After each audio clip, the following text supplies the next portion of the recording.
Hindi ako pinanganak kahapon para mapaniwalang walang kasalanan si Isabel sa nangyari. At ayaw ko ba sa isang tao dyan, bakit kinapihan pa yung isa? Pinahiya pa ako. Scarlett, hindi ko naman intensyon na gawin yun. Pero nagsabi lang ako ng totoo kanina. Yun na nga yung pinagtataka ko eh. Bakit ka bumibisita doon na hindi mo sinasabi sa amin? Uy, si Maya! Ha? Si Catherine yun! Si Catherine! Asan? Kasi ito nga! Catherine! Ayun! Ayun!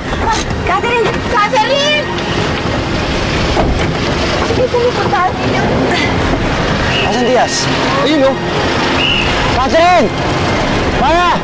Nanay! Maya! Maya!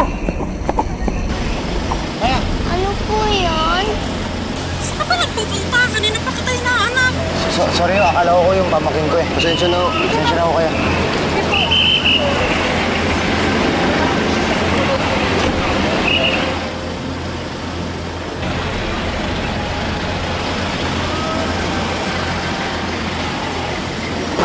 Oh, ano nangyari?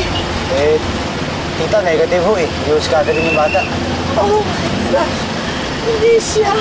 Eh, baka naman nandito lang si Catherine. Hanapin pa natin. Sige, tara ho, tita. Kayo na. Nasaan na kaya ang apo ko? Catherine, nasaan ka na? Attorney, pasensya na po kayo kasi hindi po ako magtatagal ngayon kasi nagpaalam lang po ako sa supervisor ko na aalis lang po ako sandali. I understand. Ang gusto kong lang malaman kung ano ang balak mo. Hanapin ko po si Maya. Hindi mo pwedeng gawin yan. Lumabas na ang TRO, hindi mo pwedeng lapitan si Maya. Pero hindi po ba nila pwedeng ikonsidera kasi iba po yung sitwasyon ngayon. Kailangan ko pong hanapin ang anak ko bago may mangyaring masama. Kailangan ko po siyang mahanap. That is not how the law looks at it. You will be cited for contempt. Makukulong ka. Sigurado ka ba na walang kinalaman si Isabel dito? Tita, sigurado po ako. Matanong nga kita. Di ba ang sabi ko, ayoko nang may kaugnayan si Isabel kay Catherine. Bakit mo pinuntahan si Isabel? Noon ko pa ako gustong sabihin sa inyo, tita. Kaso nahihiya lang ako. Kasi alam ko, galit pa rin kayo si nanay ko eh. Anong ibig mo sabihin? Nung bata pa ho ako, parang ako rin si Catherine. Sobrang namimiss ko rin yung nanay ko nung iniwan niya ako sa'yo.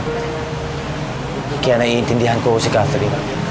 Kaya ka ba malapit kay Catherine? At yun din ho yung dahilan kung bakit ako humahanga kay Isabel. Kabaliktaran siya ng nanay ko.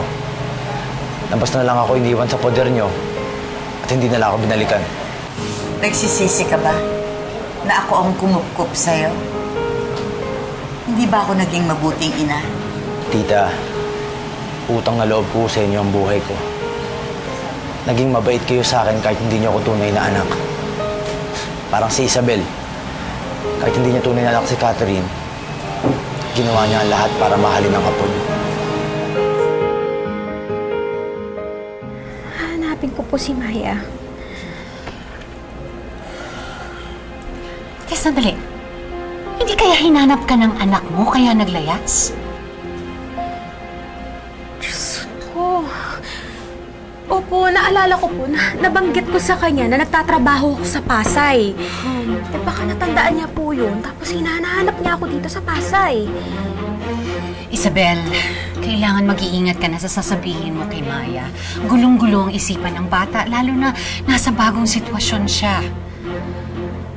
Ako, kailangan ko po hanapin talaga si Maya bago may mangyari pang sa kanya ng masama o kahit anuman po.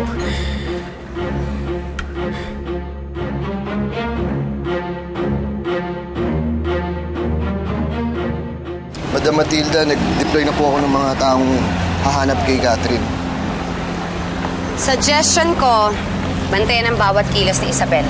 Siya ang susi para mahanap natin si Catherine. Hindi na kailangan, Scarlett. Naniniwala ako na walang kinalaman si Isabel dito. Pero mama, malakas ang kutob ko na hindi tayo titigilan ni Isabel hanggat hindi niya nakukuha sa atin si Catherine.